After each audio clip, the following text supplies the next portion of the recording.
حرام. حالانکہ اس وقت اگر الیکشن کروائے جاتے مدینہ میں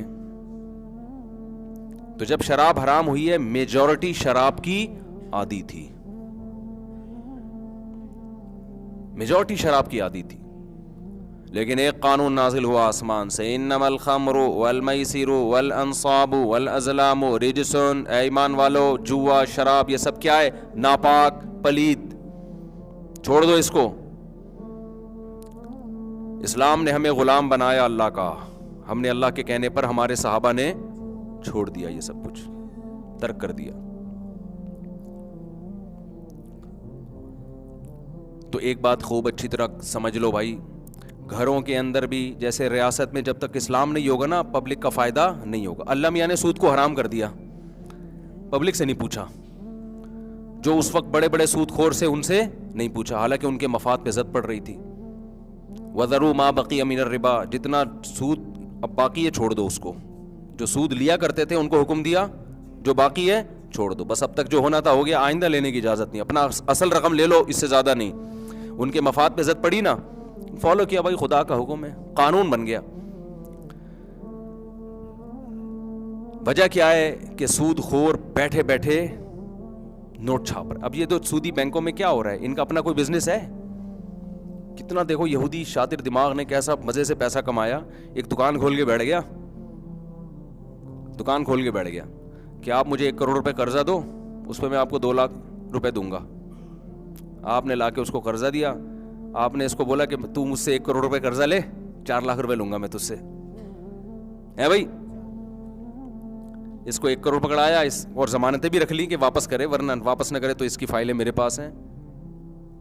اب جناب 4 لاکھ یہاں سے لیے, 2 اس کو پکڑائے, 2 پیڑے کھا رہا ہے بیٹھ کے کہ نہیں کھا رہا. اور یہی کام جب 20 لوگوں نے اس کو 1-1 کروڑ روپے قرضہ دیا تو بغیر کسی محنت کے, باپ دادا کی وراثت کے, ایک دم اس کا گراف کہاں جانا شروع ہوا, او آسمان کی بلندیوں پہ.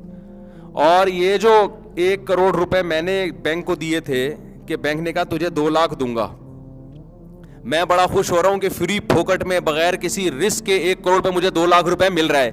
مجھ کو یہ نہیں پتا تھا کہ جب 1 کروڑ روپے جو بینک سے جس نے قرضہ لیا ہے وہ جب 1 کروڑ انویسٹ کرے گا تو اس میں جو بھی کوئی بھی ڈبل روٹی فار ایگزامپل وہ کمپنی لگاتا ہے, فیکٹری لگاتا ہے, تو اس کی کاسٹ میں وہ 4 لاکھ کا اضافہ بولو نا کرے گا, کیونکہ وہ اس کے پروفٹ میں نہیں ہے, وہ ایکسپینسز میں آ رہی ہے وہ چیز. تو لہذا ڈبل روٹی کی قیمت آلریڈی 2 لاکھ بڑھ رہی ہے کہ نہیں بڑھ رہی. تو مجھے جو 1 کروڑ پہ بینک 2 لاکھ روپے دے رہا ہے وہ میرا ڈبل روٹی میں اور دوسری چیزوں میں نکل رہا ہے کہ نہیں نکل رہا. لیکن اتنی سینس تو بہت مشکل ہے نا استعمال کرنا. یہ بیٹھ کے پیڑے کھا رہا ہے جو بیچ میں جو بینک ہے نا جو, اور رسک کوئی نہیں اس کا. اس نے جب 1 کروڑ وسیم بھائی کو دی ہے نا بینک نے کہ 1 کروڑ پہ 4 لاکھ چاہیے, اس نے کہا وہ 1 کروڑ ڈوبے ہلاک ہو, مجھے اس سے کوئی غرض نہیں ہے. تو پیڑے ہی کھانا ہوا کہ نہیں ہوا. اور پیسے کی رولنگ کتنی شروع ہو گئی جو نیچرل نہیں ہے. یہ نیچرل ہے کیا؟ اس سے کوئی بزنس نہیں ہو رہا, ادھر سے لیا ادھر پکڑایا, اور عین ممکن ہے وہ بھی یہی کر رہا ہو.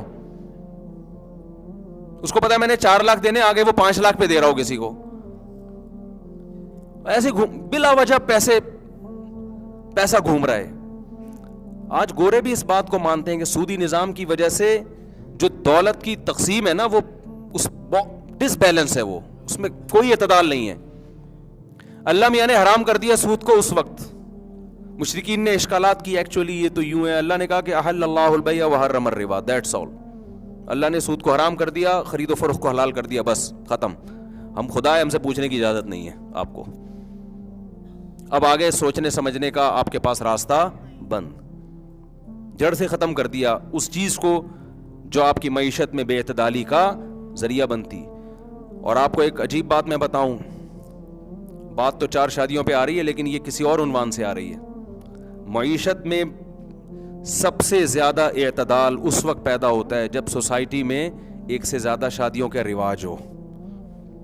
کیوں؟ اس میں زیادہ تر مالدار لوگ کامیاب ہوں گے. غریب عورت مالدار کی چوتھی بیوی بن جائے گی, غریب کی دوسری بننے کے لیے بھی تیار نہیں ہوگی. تو اس میں کروڑپتی لوگوں کی 4 بیویاں ہوں گی. گروتھ ریشو غریبوں کا بڑھے گا یا کروڑپتی لوگوں کا بڑھے گا؟ بولتے کیوں نہیں؟ کروڑپتی لوگوں کا بڑھے گا. جتنا مالدار ہوگا اس کا گروتھ ریشو اتنا ہی زیادہ. لہذا مرنے کے بعد جو اس کی وراثت ڈیوائڈ ہوگی زیادہ افراد میں ڈیوائڈ ہوگی اور غریب کی کم افراد میں ڈیوائڈ ہوگی. تو اگلی جنریشن میں دولت ڈیوائڈ ہو کے جو پاپولیشن ہے اس میں بیلنس ہو جائے گا کہ نہیں ہو جائے گا؟ جبکہ ایک کا رواج ہو اگر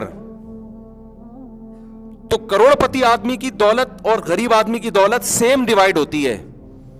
اور اگر شادی ہی کا رواج نہ ہو جیسے یورپ میں تو پھر تو معیشت کی ایسی کی تیسی. کیوں؟ اس لیے کہ جب کوئی اولاد ہی نہیں ہے اکثر پیسہ بینک کھا جاتے ہیں اور چند آدمیوں کے ہاتھ میں وہ, جب آپ اندازہ لگاؤ لاکھوں لوگ مر رہے ہیں ان کے آگے بچہ ہی نہیں ہے اور بچے ہونے کا بھی کوئی وہ نہیں ہے, وہ تو جب تک وصیت نہ کرے بچوں کو ملتی نہیں ہے. تو ریزلٹ میں وہ کس کے پاس جائے گی؟ وہ چند ہاتھوں میں جائے گی کہ نہیں جائے گی؟ بہت مشکل ہے بات سمجھانا. یا اسٹیٹ کے پاس جائے گی. آپ کہہ سکتے ہو اسٹیٹ کے پاس جانے سے گورنمنٹ کا فائدہ ہے, یہ آپ کی بھول ہے. ایکچولی یہ کیا ہو رہا ہے, آپ کی نالج میں کیا ہے کمی ہے. اسٹیٹ کے پاس جانے سے عوام کا فائدہ جب ہے جب اسٹیٹ تمام پیسہ عوام کو دے دے, جبکہ ایسا ان ملکوں میں بھی نہیں ہو رہا ہے. ایسا نہیں ہے کہ وہ تمام پیسہ اسٹیٹ عوام میں دے دیتی ہو.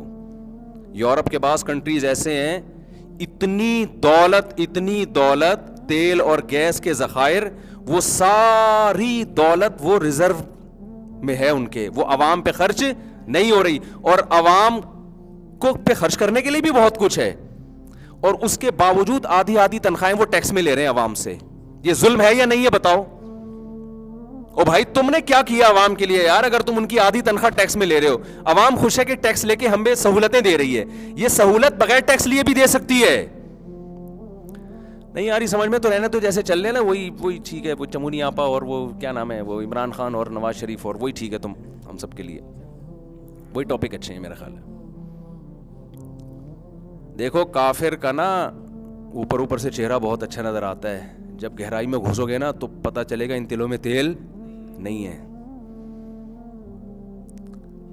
آپ مجھے بتاؤ 4 آدمی ہیں, یہ 4 بیٹھے ہوئے ہیں, یہ میرے پاس آئے مفتی صاحب ہم آپ کو اپنا وزیر اعظم مان لیتے ہیں. ایک چھوٹی سی ریاست ہے, ایک کمرہ ہے, وہ ایک سلطنت خلافت عثمانیہ کہہ لو, کہنے پر گورنمنٹ کی طرف سے کوئی پابندی نہیں ہے. آپ ہمارے وزیر اعظم ہیں. اب آپ کیا کریں, آپ ہماری کیئر کریں, ہمیں کما کے دیں, ہمیں یہ کریں, ہمیں وہ کریں, ہماری سیکیورٹی. میں نے کہا ٹھیک ہے اپنی آدھی تنخواہیں مجھے دے دیا کرو. یہ 1 لاکھ کما رہا ہے, اس سے 50,000 لے لیا, یہ بھی 1 لاکھ. اور پھر میں نے ایک گارڈ رکھ لیا ان کے لیے. میں نے کہا پھوڑا پھنسی نکلے تو میں علاج کروں گا آپ کا, ڈاکٹر کر دے گا علاج. تو یہ کہیں یہ تو ہم خود بھی کر سکتے تھے, آپ نے کیا کیا؟ میں کہوں میں نے آپ سب میں مینجمنٹ کا بہترین انتظام کیا. وہ کہیں اس انتظام کا بہت بہت شکریہ, اس کے لیے آدھی تنخواہ دینے کی ضرورت بولو نہیں ہے, اس کے لیے اتنے تکلف کی بالکل بھی ضرورت نہیں ہے. ہم تو آئے تھے کہ آپ کے ذرا تعلقات ہیں, چندہ وندہ لیں گے ہمیں, اگر کسی کو کوئی ٹینشن ہو گئی تو پھر آپ کوئی بیمار ہو گیا تو اس کا علاج کریں گے, یا آپ کے اپنے وسائل ہیں, یا ہمیں کوئی گائیڈ کریں گے کہ جی ادھر ذخائر دریافت ہوئے ہیں تو ادھر چلو کھدائی کرتے ہیں اور ترقی ہوگی. تو یہ ہو رہا ہے. آپ اصل میں ہے یہ کہ ان کے پاس وسائل اتنے زیادہ ہیں نا کہ جو پیٹ بھرے ہوئے ہیں وہ ہمیں نظر آ رہا ہے. ہم یہ نہیں دیکھ رہے کہ یہ اس سے 20 گنا زیادہ دے سکتے ہیں اپنی عوام کو. تبھی اسلام میں مالی جرمانے کی اجازت نہیں ہے اصولی طور پر, بعض کنڈیشن میں, لیکن اسلام تمام فقہا کا اتفاق ہے کہ گورنمنٹ ٹیکس نہیں لے سکتی عوام سے, الا یہ کہ شدید مجبوری ہو. سمجھ میں آ رہی ہے بات کہ نہیں آ رہی؟ جیسے ایک شخص کے لیے دوسرے شخص کا پیسہ حرام ہے, تمام فقہا کا اجماع ہے کہ حکومت کے لیے بھی عوام سے پیسہ لینا حرام, کیونکہ حکومت عوام کے پیسے کی محافظ ہے, لے نہیں سکتی ان سے, لے گی شدید مجبوری میں. شدید مجبوری کیا ہے؟ اجتماعی نوعیت کا کوئی ایسا کام پڑ گیا جس کی سب کو ضرورت ہے اور لوگ اس میں دینے کے لیے تیار نہیں ہے, پھر جبرن لے گی. اس کی مثال ایسے ہے جیسے گلی میں گارڈ رکھنا ہے, موبائل اسنیچنگ ہو رہی ہے, ہماری گلی میں بھی ہو رہی ہے, سب گلیوں میں ہو رہی ہے. اب کیا ہے کہ گارڈ رکھنا ایک ذمہ داری ہے یا نہیں ہے؟ سمجھیں بات کو بھائی, ایک ذمہ داری ہے یا نہیں ہے؟ اب کیا ہے کہ بھائی پر گھر 2000 روپے گارڈ کا خرچہ آ رہا ہے, اب 4 گھر اڑی کر رہے ہیں ہم نہیں دیں گے, اور بھائی فائدہ تو سب اٹھائیں گے نا اس سے, تو آپ کیوں نہیں دو گے؟ فائدہ تو سب نے اٹھانا ہے, تو آپ کیوں نہیں دو گے؟ یہاں جبرن لیا جا سکتا ہے, لیکن اتنا جتنا گارڈ کی تنخواہ میں اور کھانے پینے میں جائے, 1 روپیہ بھی آپ زیادہ نہیں لے سکتے, کیونکہ لا یحل مال امرئ مسلم الا بطیب نفس منہ, حدیث میں آتا ہے کسی کا مال اس کی مکمل رضا کے بغیر کسی کے لیے بھی حلال نہیں ہے, حکومت کے لیے بھی حلال نہیں ہے, کسی کے لیے بھی حلال نہیں ہے. تو بنیادی بیسک ضرورتوں کے لیے اتنا جتنا اس, اور یہ بھی جب ہے کہ جب گورنمنٹ کے پاس اپنے وسائل نہ ہو.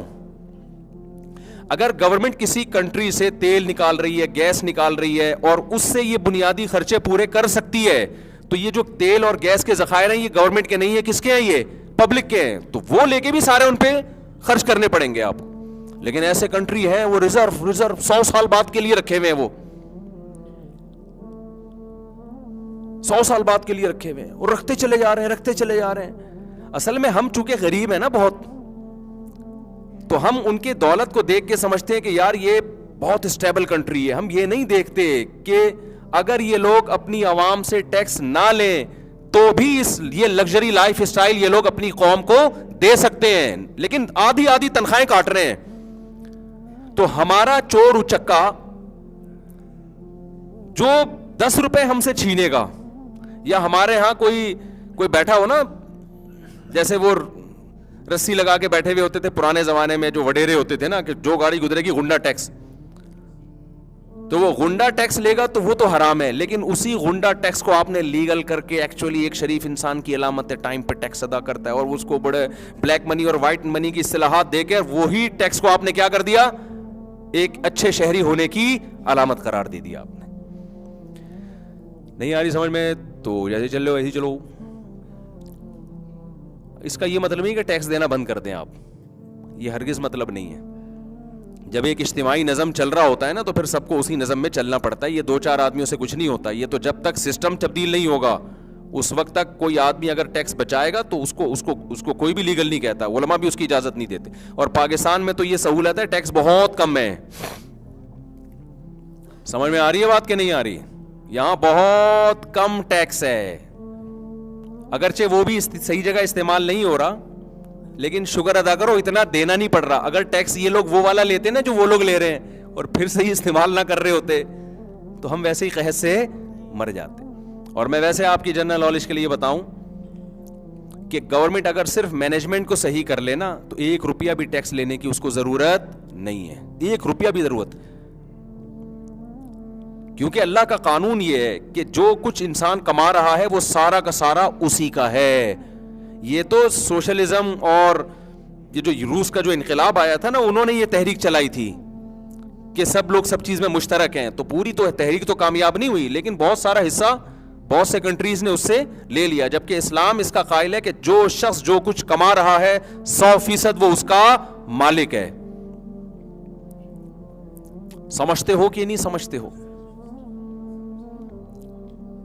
تو غیر مسلم کو اوپر سے دیکھو کہ ہر چیز بہت زبردست, جب گہرائی میں گھسو گے تو بھائی یہ ہر چیز پہ لیول بڑے خوشنما ہے. غنڈہ ٹیکس جو زبردستی پہلے زمانے میں ظالم بادشاہ لوگوں سے چھین کے لیا کرتے تھے, اسی کو نام کیا کر دیا, ایک لیگل کر دیا اس کو, ایک ڈاکومنٹ ہو. جیسے لیاری میں پہلے ہوتا تھا نا, بعض گلیاں ایسی تھیں آپ گزرو گے تو لٹ پٹ کے ختم. تو پھر وہاں بعض لوگوں نے کہا کہ بھائی بجائے اس کے کہ ہم گن پوائنٹ پہ لوٹیں, خود ہی جا کے ہمیں ہر مہینے اتنا دے دیا کرو. تو لوگوں نے دے دیا, تمیز سے گزرنے لگے. اب انہوں نے کہا ہم تم کو امن دے رہے ہیں نا, ہم تم کو کیا دے رہے ہیں, امن دے رہے ہیں. تو لوگوں نے کہا یار چلو وہ ہم خود 50-60 ہزار روپے حضرت کے ٹھیے پہ پہنچا دیتے ہیں اور پھر پورے مہینے ہمیں کچھ بھی نہیں ہوتا. تو اب اس کو بھی وہ بڑا اچھے لیول لگا سکتے ہیں نا کہ دیکھو ایکچولی ہم نے تمہیں تحفظ دیا ہے, تم سیکیور ہو گئے ہو. ابے سیکیور کیا ہو گئے؟ ایک آدمی کی 40 لاکھ تنخواہ ہے, اس میں وہ 20 لاکھ روپے گورنمنٹ کو ٹیکس دے رہا ہے, تو کیا سیکیور ہو گیا یار؟ یہ اتنا تو ڈاکو نہیں لوٹتا 20 لاکھ. اب 43% ٹیکس, یہ ان غیر مسلم کنٹریز میں ہم نے دیکھا ہے ایک آدمی کی تنخواہ 1 کروڑ ہے تو 43 لاکھ روپے ٹیکس میں جا رہے ہیں. ابے کیا کہاں اتنا تو ڈاکو نہیں لوٹتا یار. ابھی چھوڑو, میں زیادہ نہیں جاتا, زیادہ گہرائی میں نہیں جاتا ان چیزوں کی, لیکن یہ ہماری کھوپڑی میں نہیں آ رہی یہ چیزیں, شاید آپ لوگ کوئی چھاؤں میں بیٹھ کے غور کریں تو ہمیں بھی سمجھا دیں. تو یہ قانون انسان کے بنائے ہوئے ہیں نا. خدا کا کیا قانون ہے؟ خدا کا قانون یہ ہے کہ نہ گورنمنٹ کے لیے کسی کا پیسہ حلال, نہ انسانوں کے لیے ایک دوسرے کا پیسہ حلال. صرف اجتماعی ضرورت کے پیش نظر جتنی ضرورت ہو اتنا جبرن لیا جا سکتا ہے, کیونکہ وہ ہٹ درمی کر رہا ہے, وہ فائدے تو اٹھا رہا ہے مگر دے نہیں رہا, تو وہ تو اس کا اپنا حق لے رہے ہیں, اس کا لے ہی نہیں رہے. اس سے زیادہ 1 روپیہ حلال نہیں ہے. بلکہ میں آگے چل کے بات کہوں, یہ جو مالی جرمانہ ہے نا, اگرچہ بعض علماء نے اس زمانے میں اس کی گنجائشیں دی ہیں مالی جرمانے کی زمانے کے حالات کی وجہ سے, لیکن چاروں اماموں کے نزدیک یہ حرام ہے.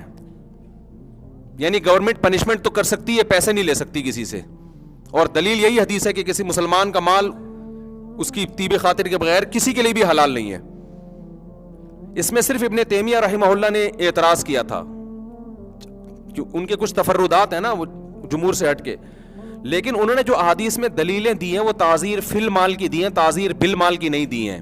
فی المال اور بالمال میں کیا فرق ہے وہ بھی میں جاؤں گا تو اب پیچیدہ مسئلہ ہے, یعنی ان کے دلائل کے جواب بھی علماء دے چکے ہیں.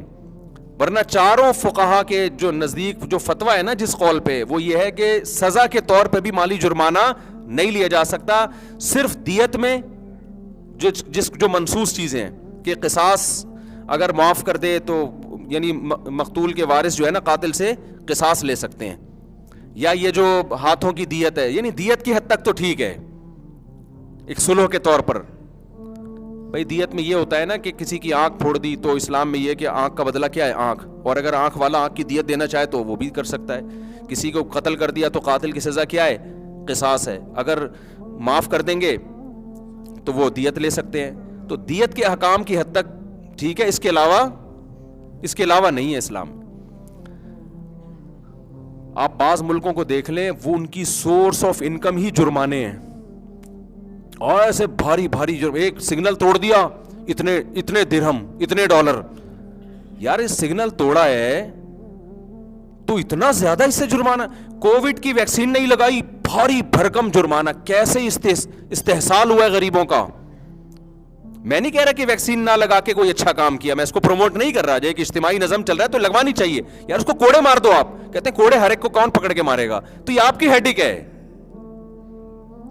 یہ آپ کی ٹینشن ہے کہ آپ اس کو کیا سزا دیں گے. لیکن جو جمہور جس طرف گئے ہیں نا بڑے بڑے علماء, آپ ماضی میں اٹھا کے دیکھیں, وہ جرمانے کو جائز نہیں قرار دیتے کسی کے لیے بھی. وہ کہتے ہیں سگنل توڑ دیا تو بھائی پنشمنٹ ہوگی, کچھ بھی کرو سزا دو اس کو.